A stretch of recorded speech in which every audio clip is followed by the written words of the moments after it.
Now, before I say anything, I want you to listen to this.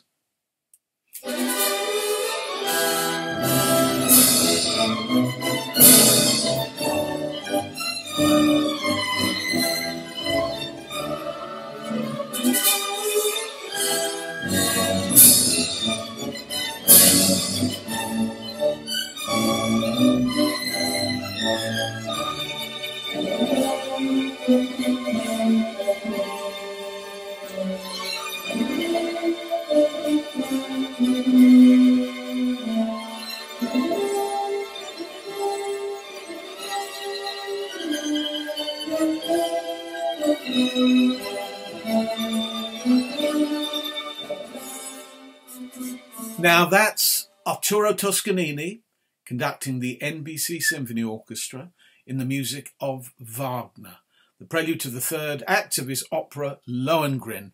And it was that track, that very recording, that very piece that got me into the world of classical music. Before that, I knew nothing about serious music at all. In fact, I was devoted to Lonnie Donegan, the Everly Brothers, Elvis Presley, Buddy Holly and the like. And then I got ill. I had rheumatic fever.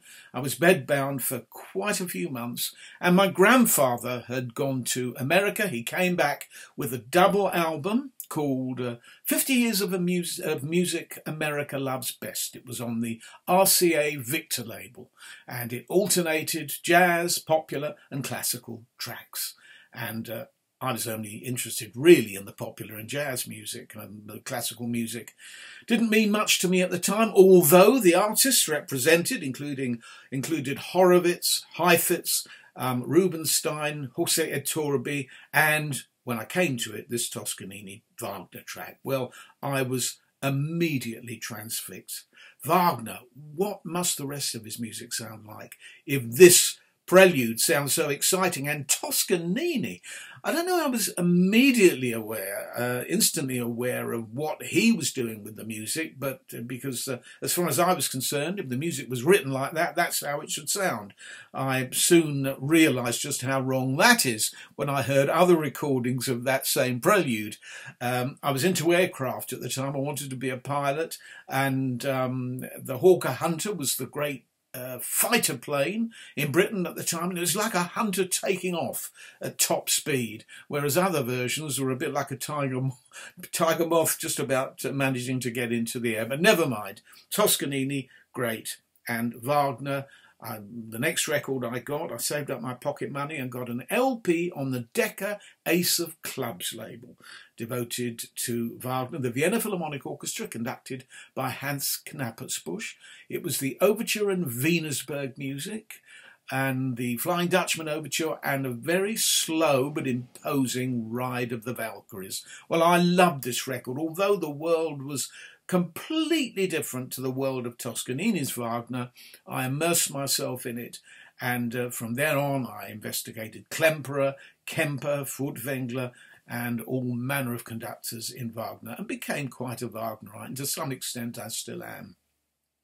But what about Toscanini? Well, he premiered La Bohème, he premiered Pagliacci, he was a great opera conductor, was hugely experienced in the opera house. They loved him at Bayreuth when it came to Wagner, and I believe his performances of Parsifal and Tristan and Isolde were pretty slow, quite unlike that. But a recording that I particularly recommend to you, it's on RCA and it's on Guild as well. Those are the two labels. It's all live on Guild, whereas only part of it is live on RCA. Is music from Götterdämmerung, the Dawn Scene and the Rhine Journey, with the wonderful tenor Lauritz Melchior and Helen Traubel, the soprano, and the Immolation Scene, the end of Götterdämmerung, with Helen Traubel. Now, what I love about Toscanini's conducting, apart from the drama and the visceral effect of it, is the fact that you hear so much, and these inflections going from pianissimo to fortissimo, triple fortissimo, in a split second. It's so exhilarating, and he controls the orchestra, pinpoint accuracy in the playing, total virtuosity, but virtuosity which is cerebral rather than just sensational.